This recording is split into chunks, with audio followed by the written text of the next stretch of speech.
എന്റേതു മാത്രം. രചന ആമിന. അവതരണം ഷാഹുൽ മലയിൽ. എഡിറ്റിംഗ് ഷിരീജ് പൂനൂർ. ആദ്യ കാവ്യവനിലേക്ക് ചേർത്തിർത്തിയതും അവൾ ചിരിച്ചുകൊണ്ട് അവന്റെ തോളിൽ കൈവച്ച് ഡാൻസ് കളിച്ചു. ലച്ചു ആനന്ദും പരസ്പരം നോക്കി നിൽക്കുകയാണ്. ആനന്ദിന്റെ കൈകൾ അവളുടെ ഇടുപ്പിലൂടെ ചുറ്റി വരിഞ്ഞതും ലച്ചു ഒരു പിടച്ചിലൂടെ അവനിലേക്ക് ചേർത്ത് നിന്നു. I love you. അവളുടെ കാതിലായി അവൻ പറഞ്ഞു. ലച്ചു നാണത്തോടെ മുഖം കുനിച്ചു. ഇങ്ങനെ നാണിക്കാതെ വേണേ, ഞാനൊന്ന് കണ്ടോട്ടെ നിന്നെ കണ്ണു നിറച്ച്. 2 ദിവസം കൂടി കഴിഞ്ഞാ നീ എൻ്റേത് മാത്രമാവും. അവൻ പറഞ്ഞു. മുഖത്തേക്ക് നോക്കാനാവാൻ ലച്ചു നാണിച്ച് തലതാഴ്ത്തി നിന്നു. അവളുടെ ഓരോ ഭാവം നോക്കി കാണുകയായിരുന്നു അവൻ. അതെ, മതി മതി, അവസരം തന്നപ്പോൾ കയറി മുതലാക്കുന്നോ? ആര്യ പറഞ്ഞു. ലച്ചു ഞെട്ടി അവനിൽ നിന്ന് അകന്നു മാറി. എല്ലാവരും 4 പേരെയാണ് നോക്കുന്നതെന്ന് കണ്ടതും അവർക്ക് തന്നെ വല്ലാത്ത ജാളിയത് തോന്നി. എല്ലാവരും വാ, നമുക്ക് അടിച്ചു വിളിക്കാം. ആര്യാന്നും പറഞ്ഞ് അച്ഛനെ അമ്മയെ എല്ലാവരെയും പിടിച്ചെഴുന്നേൽപ്പിച്ചതും എല്ലാവരും അവർക്കൊപ്പം അടിച്ചു വിളിച്ചു. സമയം വൈകിയതും കാവ്യയും ലച്ചുവിനെയും കൂടെ അവരുടെ ഫാമിലി തിരിച്ചുപോയി. ആനന്ദും ആദ്യം തളർന്ന് റൂമിലേക്ക് ചെന്ന് ഫ്രഷ് ആയിരുന്നു ബെഡിലേക്ക് ഒറ്റ വീഴ്ചയായിരുന്നു. ലച്ചുവും കാവ്യയും വീട്ടിലെത്തിയതും അവർ കിട്ടിയ മനോഹരമായ ഓരോ നിമിഷങ്ങളും ഓർത്തിരിക്കുകയായിരുന്നു. പിറ്റേന്ന് രാവിലെ തന്നെ ലച്ചു എഴുന്നേറ്റ് അണിഞ്ഞൊരുങ്ങി നിന്നു. മോള് രാവിലെ എവിടേക്കാ? ഗിരി അവളെ കണ്ട് ചോദിച്ചു. ഞാൻ അമ്പലത്തിലേക്കൊന്ന് പോയിട്ട് വരാം അച്ഛാ. ഒറ്റക്കോ? നടന്നു പോവാന്ന് വെച്ചു. ഞാൻ ഒറ്റയ്ക്ക് പോയിട്ട് വരാം. സന്ദീപിനെ കൂടെ വിളിച്ച മോളെ, തനിച്ച് പോകണ്ട.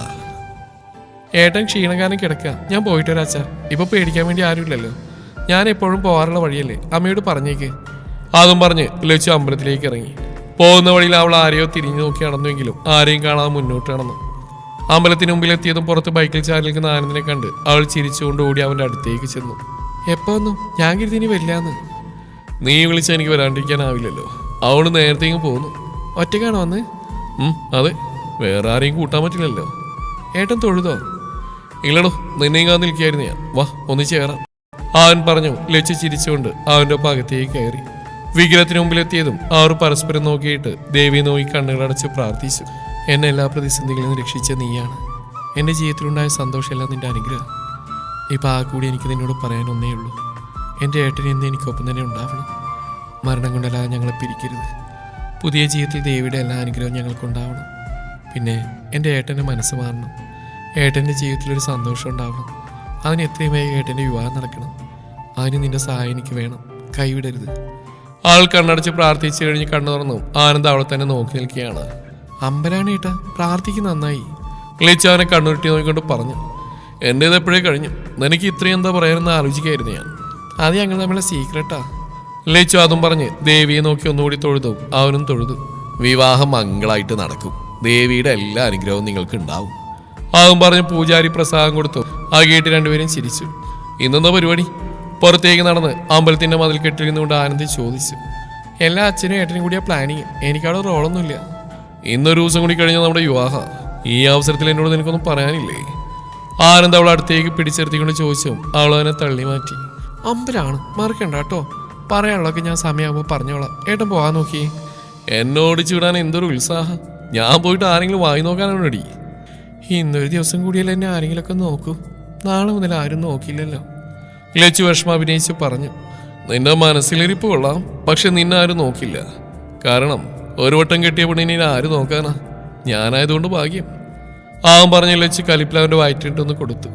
എന്നെ അന്ന് കെട്ടിയത് എനിക്ക് 8-ാമത് ഏട്ടാണെന്ന് എല്ലാവർക്കും അറിയാം. അല്ലെങ്കിൽ തന്നെ ഞാൻ പറഞ്ഞിട്ടൊന്നല്ലോ അന്ന് എന്നെ കെട്ടിയത്. നിനക്ക് സമ്മതമായതുകൊണ്ടാ അന്ന് നീ എതിർക്കാത്തത് എനിക്ക് നന്നായിട്ട് അറിയാം. അവൻ പറഞ്ഞു. അവൾ പുച്ഛിച്ച് കാണിച്ചു. കൂടുതൽ പുച്ഛിക്കണ്ട. നാളെ എൻ്റെ മുമ്പിലേക്ക് അവർ നിന്ന് ഓർത്തോ. ഇതിന്റെ മറുപടി ഞാൻ നാളെ തരാം. ആനന്ദ് പറഞ്ഞു. അവൾ അവനെ തുറിച്ചു നോക്കി. കണ്ണ് താഴെ വീഴും. അതിനു മുമ്പ് കയറിയാൽ ഞാൻ വീട്ടിലാക്കാം. ഞാൻ വന്നത് നടന്ന തിരിച്ചു അങ്ങനെ തന്നെ പോയിക്കോളാം. അതെന്താ എൻ്റെ കൂടെ വന്നാൽ നിന്നെ ആരെങ്കിലും എന്തെങ്കിലും പറയോ? ഈ നാട്ടിലേക്ക് മുഴുവൻ അറിയാം നാളെ നമ്മുടെ വിവാഹമാണെന്ന്. പിന്നെ അച്ഛൻ അറിഞ്ഞിട്ടില്ല അമ്പലത്തിൽ ഏട്ടൻ വരുന്നെന്ന്. പറയാതെ അച്ഛൻ പറഞ്ഞാൽ അച്ഛന് വിഷമാവും. അതുകൊണ്ട് ഞാൻ പോവാം. എന്നെ വീട്ടിൽ തിരക്കും. ഏട്ടൻ പോക്കോ? ലച്ചു അതും പറഞ്ഞ് നടന്നു. ആനന്ദ് അവൾ പോകുന്നത് നോക്കി നിന്നു. കുറച്ചു ദൂരം കഴിഞ്ഞതും അവൾ തിരിഞ്ഞു നോക്കി കൈയെടുത്ത് കാണിച്ചുകൊണ്ട് മുന്നോട്ട് നടന്നു. ആനന്ദ് കണ്ട് പുഞ്ചിരിച്ചുകൊണ്ട് വീട്ടിലേക്ക് പോയി. പോകുമ്പോൾ എന്നെ കൂടി വിളിക്കായിരുന്നില്ല നിനക്ക്? ഞാൻ വന്നേനല്ലോ. ലച്ചു തിരിച്ചു വന്ന കയറിയതും അതുകൊണ്ട് സന്ദീപ് പറഞ്ഞു. ഏട്ടനെ ബുദ്ധിമുട്ടിക്കണമെന്ന് കരുതി, അതാ ഞാൻ പോയിട്ട് വന്ന്. അയ്യോ, ഇപ്പോഴും ഞാനൊരു കാര്യം ഓർത്ത്. നീ എൻ്റെ ഷർട്ട് ഒന്ന് എടുത്തേ. സന്ദീപ് പറഞ്ഞു. ലച്ചു വേഗം ഷർട്ട് എടുത്ത് കൊടുത്തു. എന്താ ഏട്ടാ, എന്തു പറ്റി? അവന് ഇപ്പോഴും ഞാൻ ഓർത്ത് അച്ഛൻ ഇന്ന് പോകാനിരുന്ന കാര്യങ്ങൾ ഞാൻ പോകാൻ നേറ്റിരുന്നു. വെറുതെ അച്ഛനിട്ട് ഓടിക്കണ്ടെന്ന് കരുതി ഞാൻ എൻ്റെ കാര്യങ്ങൾ വിട്ടുപോയി. നാളത്തേക്കുള്ള സാധനങ്ങൾ ഇറക്കാൻ ഇന്ന് ആള് വരും. അപ്പോൾ ആരെങ്കിലും ഇവിടെ ഇല്ലെങ്കിൽ അവന്മാർ തോന്നിയ പോലെ കാണിച്ചിട്ട് പോകും. ഞാൻ പോയിട്ട് വരാം, നീ അമ്മയോട് പറഞ്ഞേക്ക്. അവൻ അത് പറഞ്ഞു പോയതും ലച്ചു വേണ്ട അകത്തേക്ക് നടന്നു. കാര്യങ്ങളെല്ലാം ഓക്കെ ആക്കി അവൻ തിരിച്ചു വന്നൊന്ന് റെസ്റ്റ് എടുക്കായിരുന്നു. പ്രിയയുടെ കോൾ കണ്ട് അവൻ ഫോൺ എടുത്തു. സന്ദീപ് ഫ്രീ ആണോ? അല്ല പ്രിയ, കുറച്ച് തിരക്കില്ല. എന്തെങ്കിലും? താൻ ഫ്രീ ആണെങ്കിൽ എനിക്ക് കാര്യം പറയാനുണ്ടായിരുന്നു. സോറി, ഞാൻ ഫ്രീ അല്ല. എന്നാ പിന്നെ വെച്ചിട്ട് പോകാൻ നോക്ക്. അത് പറഞ്ഞ് അവൻ ഫോൺ വെച്ചതും പ്രിയ അരീശത്തോടെ അവൻ പറഞ്ഞ് കേട്ടു നിന്നു. ആരുടെ ഏട്ടാ ചൂടാന്ന്? ഓ, അതാ അഹങ്കാരം പിടിച്ച സാധനത്തിനോട്. അവനത് പറഞ്ഞു പോയതും അതേത് സാധനം എന്ന ആലോചനയിലാണ് ലച്ചു. നിനക്ക് ഞാൻ വെച്ചിട്ടുണ്ട്, ഇനി താൻ എന്നെ വിളിക്കും, അപ്പൊ ഇതിന്റെ മറുപടി ഞാൻ തരാം. പ്രിയ ഫോണിലേക്ക് നോക്കി ഓരോന്ന് പറഞ്ഞുകൊണ്ട് ചെന്നത് പ്രസാദിന്റെ മുന്നിലേക്കാണ്. അച്ഛനെ കണ്ടതും അവൾ ചിരിച്ചു കാണിച്ചു. എന്താ മോളെ ഒറ്റയ്ക്ക് സംസാരിച്ചെടുക്കുന്നത്? ഏയ് ഒന്നുമില്ല അച്ഛാ, ഞാൻ വെറുതെ. കാവ്യ പോകുന്നതിന്റെ വിഷമമുണ്ടോ മോളെ നിനക്ക്? പ്രസാദ് ചോദിച്ചു. പ്രിയ അച്ഛനെ നോക്കി പുഞ്ചിരിച്ചു. ഞാനെന്തിനാ അച്ഛൻ വിഷമിക്കുന്നത്? സന്തോഷിക്കല്ലേ വേണ്ട. അവൾക്ക് ഇങ്ങനെ ഒരു ജീവിതം കിട്ടുന്നതിൽ അവൾ സന്തോഷമായിട്ട് ജീവിക്കുന്നുണ്ടാ മതി. എനിക്ക് വിഷമമൊന്നുമില്ല.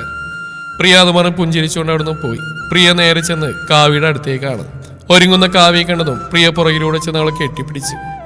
എന്തു പറ്റി പ്രിയ? അവളുടെ ഭാവം കണ്ടും കാവ്യ ചോദിച്ചു. ഒന്നുമില്ലടാ, നിന്നെ ഇങ്ങനെ കണ്ടപ്പോൾ എന്തോ ഒരു ഫീല്. അതും പറഞ്ഞ് പ്രിയ അവളെ കെട്ടിപ്പിടിച്ചു. നിന്നെ ഞാൻ ഒരുപാട് വേദനിപ്പിച്ചിട്ടുണ്ട്, സോറി കാവ്യ. പക്ഷെ എനിക്ക് എന്നെ ഒരുപാട് ഇഷ്ടമാണ്. നീ പോകുമ്പോൾ ഞാൻ തനിച്ചായ പോലെ എനിക്ക് ഫീൽ ചെയ്യും. പക്ഷെ സാരമില്ല, നീ ഹാപ്പി ആയിട്ടിരിക്കണം. നിനക്ക് എന്ത് പ്രശ്നം ഉണ്ടെങ്കിലും നീ എന്നെ വിളിക്കണം. നിനക്കൊപ്പം ഞാനുണ്ടാകും കൂടെ. ലവ് യുടാ. പ്രിയ അത് പറഞ്ഞ് കെട്ടിപ്പിടിച്ചു. കാവ്യയുടെ കണ്ണ് നിറഞ്ഞു വന്നു. എനിക്ക് മാത്രമല്ല നിനക്കും. എനിക്കറിയാം, നിന്നെ ഞാൻ ഒരുക്കട്ടെ കാവ്യ? പ്രിയ ചോദിച്ചും കാവ്യ അതിന് തലയാട്ടി. പ്രിയ ഓരോന്നും ശ്രദ്ധയോടെ ചെയ്യുന്നത് കാവ്യ കണ്ണാടിയിൽ കൂടി കാണുകയായിരുന്നു. ഇടയ്ക്കിടെ പ്രിയയുടെ കണ്ണ് നിറയുന്നത് കാവ്യ കണ്ടിരുന്നു. ആളെ ഒരുക്കി കഴിഞ്ഞ് പ്രിയ അവളെ പിടിച്ച് നേരെ നിർത്തി. സുന്ദരിയായിട്ടുണ്ട്, എന്ന് ഇതുപോലെ സന്തോഷമായിരിക്കണം. പ്രിയ അവളെ ചേർത്ത് പിടിച്ചുകൊണ്ട് പറഞ്ഞു. വൈകുന്നേരത്തെ ഫംഗ്ഷന് വേണ്ടിയിട്ട് മൈലാഞ്ചിയൊക്കെ ഇട്ടിരിക്കുകയാണ് ലച്ചു. ആൾക്ക് ഗൗരി ഫുഡ് എടുത്ത് കൊടുക്കുന്നുണ്ട്. അത് ആസ്വദിച്ച് കഴിക്കുന്ന തിരക്കിലാണ് അവൾ. അയ്യേ, ഇവളെന്താ കൊച്ചുകുട്ടിയാണോ എന്നെ വാരി കൊടുക്കാൻ? നിനക്കെന്താണ്ടി സ്വയം കഴിക്കാൻ അറിയില്ലേ? അത് കണ്ടുവന്ന അരുൺ അവളെ കളിയായിക്കൊണ്ട് പറഞ്ഞു. എന്റെ കൈ കണ്ടിട്ട് ചേട്ടനെങ്കിലും അങ്ങനെ പറയാൻ തോന്നി. നിന്റെ കൈക്ക് എന്ത് പറ്റി? അത് കേട്ടതും സന്ദീപ് അവിടേക്ക് വന്ന് ചോദിച്ചു. നീ നോക്കിയേട്ടാ, മൈലാഞ്ചിട്ടിരിക്കുക അമ്പോ പിന്നെ വിശന്ന് ഞാനിങ്ങനെ കഴിക്കും. അതേ ഏട്ടന്റെ ഫ്രണ്ടിന് പറഞ്ഞു കൊടുക്ക്. ലച്ചു അതും പറഞ്ഞ് വാ തുറന്ന് ഗൗരികൾക്ക് ഫുഡ് വെച്ചു കൊടുത്തു. ഗൗരിയെ കണ്ടതും സന്ദീപ് ഇഷ്ടാവാത്ത പോലെ അവിടുന്ന് പോവാൻ പോയതും പെട്ടെന്ന് ഗൗരി അവന്റെ അടുത്തേക്ക് വന്നു. ഞങ്ങളോട് ഇപ്പോഴും ദേഷ്യമാണെന്നറിയാം, ക്ഷമിക്കാനാവുന്നല്ല ഞങ്ങൾ ചെയ്ത്. ചതിയും വഞ്ചനയില്ലാതെ എല്ലാവരുടെയും കൂടെ സന്തോഷമായിട്ട് ജീവിക്കാനാ ഞങ്ങൾക്കിപ്പോൾ ആഗ്രഹം. ഇനിയെങ്കിലും നിനക്ക് ഞങ്ങളോട് ക്ഷമിച്ചുകൂടെ? ഗൗരി ചോദിച്ചോ. സന്ദീപ് അതിന് ലച്ചുവിനെ നോക്കി. അവളാണെങ്കിൽ കണ്ണുകൊണ്ട് അപേക്ഷിക്കുകയാണ്. അവർക്ക് ഫുഡ് കൊടുക്കുക, എനിക്കാരോട് വിരോധമൊന്നുമില്ല. അതും പറഞ്ഞ് അവനോടൊന്ന് പോയതും ലച്ചു ഗൗരിയുടെ അടുത്തേക്ക് വന്നു. ഇപ്പൊ സന്തോഷായില്ലേ? എന്റെ ഏട്ടൻ പാവാ. അതിനവരൊന്ന് ചിരിച്ചു. അവരൊക്കെ വരുന്നുണ്ടെന്നാ പറഞ്ഞ് മോളിങ്ങനെ നിൽക്കാണ്ട് പോയി ഒന്നുകൂടെ ഒരുങ്ങിക്കേ. ഇപ്പൊ തന്നെ ഒരു ബക്കറ്റ് പെയിന്റായി, എല്ലാം കൂടി അവിടെ മോന്തയ്ക്ക് തേച്ചിട്ട് ഇനിയും പറഞ്ഞ അവര് വരുമ്പോ പെണ്ണിനെ കണ്ടാൽ മനസ്സിലായിന്ന് വരില്ല. പോയേട്ടാ കളിയാക്കാണ്ട്. അവൾ ഒരുങ്ങട്ടടാ, അവളുടെ ദിവസമല്ലേ. അങ്ങനെ പറഞ്ഞു കൊടുക്ക്, എന്നാ പിന്നെ ഞാൻ പോയി കുറച്ചുകൂടി ഒരുങ്ങട്ടെ. അതും പറഞ്ഞ് അവളകത്തേക്ക് പോയതും പുറകെ കുറെ ആന്റിമാരും അകത്തേക്ക് പോയി. വൈകുന്നേരം ആയതും ആനന്ദിന്റെ വീട്ടിൽ നിന്ന് അമ്മയോ ആര്യയോ അച്ഛനും പിന്നെ അടുത്ത കുറച്ച് ബന്ധുക്കളും വന്ന് ലച്ചുവിനെ കണ്ട് അവൾക്കുള്ള ഡ്രസ്സും ആഭരണങ്ങളൊക്കെ കൊടുത്തു. നാളെ ഇതൊക്കെ ഇട്ട് സുന്ദരിയായിട്ട് വരണം കേട്ടോ. ഏട്ടനെ അവിടെ ഇരിക്കപ്പുറത്തില്ലാണ്ട് നടക്കുക. ഏതാണ്ട് ഈ കോഴി മുട്ടയിടാൻ നടക്കുന്ന പോലെ ആ നടപ്പൊന്ന് കാണണം. ആര്യ പറഞ്ഞു. ലച്ചു അത് കേട്ട് ചിരിച്ചു. എന്നാ പിന്നെ ഞങ്ങൾ ഇറങ്ങട്ടെ, നാളെ കാണാട്ടോ. അതും പറഞ്ഞ് ആര്യ പോയതും ലച്ചു അവൾക്ക് ബൈ പറഞ്ഞു. ആദ്യമായിട്ട് എന്തിനാ ഇപ്പൊ ഇങ്ങോട്ട് വന്ന്? അതെന്താടി, ഞാൻ വന്നത് എനിക്ക് ഇഷ്ടമായില്ലേ? അതല്ല ആദ്യേട്ടാ, ഇപ്പൊ ഏട്ടന്റെ വീട്ടിൽ നിന്ന് എല്ലാവരും വരില്ലേ, അപ്പൊ അവര് ഏട്ടനെ കണ്ട നാണം കിടില്ലേ? ഒരു ദിവസം കൂടിയല്ലേ ഉള്ളൂ. അവിടുന്ന് കഷ്ടപ്പെട്ട് വന്ന എന്നെ വേണം പറയാൻ. നീ എനിക്കൊരു ഉമ്മന്നേ, ഞാൻ പോയേക്കാം. ഉമ്മയോ? അയ്യേ, ഏട്ടൊന്ന് പോയി. എന്താടി ഇതുവരെ തന്നിട്ടില്ലാത്ത പോലെ? നാളെ മുതൽ ഇങ്ങനെ ചോദിപ്പൊന്നും ഉണ്ടാവില്ല, അതുകൊണ്ട് ഇപ്പൊ ഒന്ന് ഇങ്ങത്താ. ഏട്ടൊന്ന് പോയി, അതൊന്നും ശരിയാവില്ല. ആരെങ്കിലും വരും. പോയി ആര് വരാതെ എനിക്ക് പോകാൻ പറ്റില്ല. അതുകൊണ്ട് നീ ഒരു ഉമ്മ താടി പ്ലീസ്. ആദ്യേട്ടാ. കാവ്യ. പെട്ടെന്ന് ഡോറിൽ തട്ടിയിട്ടതും കാവ്യ ഡോറിലേക്ക് നോക്കി. ആരോ വന്നു. ഏട്ടനെ ഇവിടെ കണ്ട നാണം കിടും, ഒന്ന് പോയി. എന്നാ എനിക്കൊരെണ്ണെന്താ, ഞാൻ പോയേക്കാം. ആദ്യം പറഞ്ഞു. കാവ്യ അവനെ പല്ലി അടിച്ചോണ്ട് അവന്റെ അടുത്തേക്ക് വന്നു. നീ ഒന്ന് തന്നേടി. തരാ, നീ കണ്ണടക്ക്.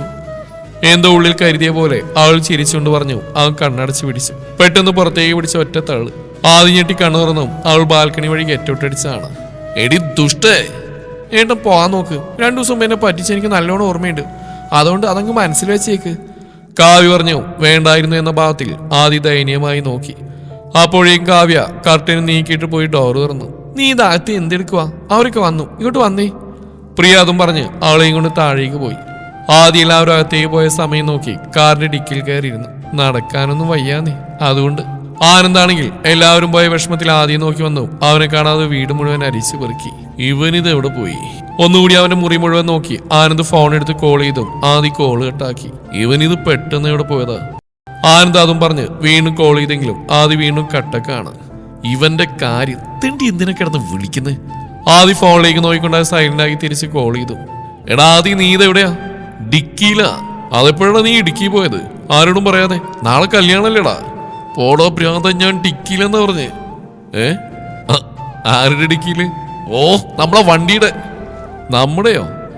എന്നാലും പോരാ. നീ എന്താ അവിടെ കയറിയിരിക്കുന്നത്? അതും പറഞ്ഞ് ആനന്ദ് പുറത്തു വന്നു. പെട്ടെന്ന് എന്തോർത്ത് നിന്നു. നീ ഇപ്പൊ എവിടെയാന്ന് പറഞ്ഞതിന് വീണ്ടും പറയാൻ വയ്യ. നീ കാവ്യയുടെ വീട്ടിലാണോടാ? എന്നിട്ടും വലിയ ഉപയോഗമൊന്നുമില്ലടാ. തെണ്ടി പോയപ്പോ എന്നോടുകൂടി പറയായിരുന്നില്ലേ? നീ കൂടി പോന്നാ പിന്നെ വീട്ടിലാരുള്ളു? അതുകൊണ്ട് പറയാത്ത. സോറി, അല്ലെങ്കിൽ തന്നെ ഞാൻ നടന്നാ വന്ന്. എന്നാ പിന്നെ നീ അവിടെ ഇരുന്ന് ബുദ്ധിമുട്ടണ്ട. അച്ഛനെ വിളിച്ച് ഞാൻ പറഞ്ഞേക്കാം. അത് കേട്ടത് ആദ്യം ഞെട്ടി. എടാ ചതിക്കല് ആരും അറിഞ്ഞിട്ടില്ല. അറിഞ്ഞാൽ ഞാൻ നാറും. എന്നാ ഒരു കാര്യം ചെയ്യ്, അവിടുന്ന് ഇറങ്ങി പോയ പോലെ തിരിച്ചു വാ. എടാ അത് വേണോ? നല്ല ദൂരണ്ടടാ. പോയപ്പോ ദൂരില്ലായിരുന്നല്ലോ. മര്യാദക്ക് വേണം, ഇല്ലെങ്കിൽ ഞാൻ അച്ഛനെ വിളിക്കും. വേണ്ട, ദാ ഇറങ്ങി. ആദ്യം പറഞ്ഞ ആദ്യം പല്ലി അടിച്ചുകൊണ്ട് ഡിക്കി പതിയെ തുറന്ന് ആരില്ലെന്നുണ്ടാവും പുറത്തിറങ്ങി. നിനക്ക് ഞാൻ വെച്ചിട്ടുണ്ടടി തുഷ്ടേ. കാവ്യയുടെ റൂമിലേക്ക് നോക്കി പറഞ്ഞിട്ട് ആദ്യം വീട്ടിലേക്ക് നടന്ന് കാല് കഴിച്ചു. ആദ്യം അതും പറഞ്ഞ് വീണ്ടും മുമ്പിൽ വന്നു. അവിടെ ആനന്ദിനെ കണ്ടു. അവരും നിന്നു. പോയവരൊക്കെ എത്തിയോ? അവരൊക്കെ എത്തി. നിന്നെ തിരക്കുകയും ചെയ്തു. ആദ്യം നിന്നെല്ലാവരും കാത്തിരിക്കുക. നീ എന്നെ ചതിച്ചോടാ. നീ അവിടെ ചെല്ല്. ആനന്ദ് ചിരിച്ചുകൊണ്ട് പറഞ്ഞു. ആദ്യം കാലക്കും തടവി അകത്തേക്ക് ചെന്നു. എവിടെ പോയിരുന്നടാ ഈ സമയത്ത് നീ? അത് പിന്നെ അമ്മേ, ഫ്രണ്ട്സിന് ഒരു ചെറിയ പാർട്ടി കൊടുക്കാൻ. ഈ സമയത്തോ? അവർ വിളിച്ചോണ്ടാ. നാളെ മുതൽ ഈ പരിപാടി വേണ്ട, നേരത്തെ വീട്ടിലെത്തണം. വൈകി നീ കൂട്ടിക്കൊണ്ടിരുന്ന പെണ്ണിനോട് പറഞ്ഞിട്ട് പോകണം. ഇനി ഉത്തരവാദിത്തമില്ലാതെ നടക്കരുത്, പറഞ്ഞേക്കാം.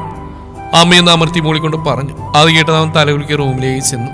മോനെ, മാലയെല്ലാം എടുത്തു വെച്ചിട്ടുണ്ടല്ലോ അല്ലേ? കാലത്തേക്ക് ഇരുവന്ന് ചോദിച്ചോ. സന്ദീപ് അത് കേട്ട് നെറ്റിയൊഴിഞ്ഞു. എന്താടാ, മറന്നുപോയോ? ഇല്ല അച്ഛാ, എല്ലാം ഓക്കെയാണ്, ഞാനിപ്പോ വരാം. അവൻ പറഞ്ഞ അവൻ റെഡിയായി ഇറങ്ങി. ഞാൻ ആ അഹങ്കാരിയോട് പറഞ്ഞ എന്നെ ഓർമ്മിപ്പിക്കണമെന്ന്. പ്രിയയെ കുറിച്ച് പറഞ്ഞുകൊണ്ട് അവൻ ദേഷ്യത്തിൽ വണ്ടിയെടുത്ത് ഇറങ്ങി. കൂടെ പ്രിയെ വിളിക്കുന്നുണ്ട്. എന്റെ പട്ടി എടുക്കുന്ന നിന്റെ കോൾ തെണ്ടി. അതും പറഞ്ഞ പ്രിയ തലപൊക്കിയതും മുന്നിൽ സന്ദീപിനെ കണ്ട് അവൾ ഞെട്ടി. അങ്ങിൽ, ഞാൻ ഇവിടെ നിന്ന് കൊണ്ടുപോവാ, ഞങ്ങൾ ആളിലെത്തിക്കാം. സന്ദീപ് പ്രസാദിനോട് പറഞ്ഞ് അയാൾ സമ്മതിച്ചു. വാ. എവിടേക്ക്? ഞാനല്ലേ തന്റെ കൂടെ. സഹായിക്കാൻ നേറ്റൊക്കെ മറന്നുപോയോ? നിന്നോട് ഇന്നൊരു കാര്യം ഞാൻ പറഞ്ഞിട്ട് മനഃപൂർവ്വം നീ എന്നെ ഓർമ്മിപ്പിക്കാത്തതാണല്ലേ? തന്റെ അഹങ്കാരം ഒന്ന് കുറയ്ക്ക്, അപ്പൊ എല്ലാം ഓർമ്മ വരും. ഇന്നലെ ഞാൻ വിളിച്ചപ്പോ തനിക്ക് എന്തൊരു അഹങ്കാരമായിരുന്നു, എന്നിട്ട് ഇപ്പൊ എന്നെ പറയുന്നോ? പ്രിയ പറഞ്ഞു. സന്ദീപ് അത് കേട്ട് അവളെ നോക്കി. അപ്പോഴാണ് അവൾ വിളിച്ച അതിനാണെന്ന് അവൻ ഓർത്ത്. ഓക്കെ, സോറി, എന്റെ തെറ്റാ. ഞാൻ കുറച്ച് തിരക്കിലായിരുന്നു, അതുകൊണ്ടാ. നിനക്ക് മാത്രല്ല തിരക്കൊക്കെ ഉള്ളു. ഇന്ന് ഞാൻ കുറച്ച് തിരക്കില്ല, എന്നാലും ഒറ്റക്കാര്യം ചെയ്താൽ മതി. പ്രിയ പറഞ്ഞു. സന്ദീപ് അത് കേട്ട് അവളെ നോക്കി. സോറി പറഞ്ഞില്ലേ, പിന്നെന്താ?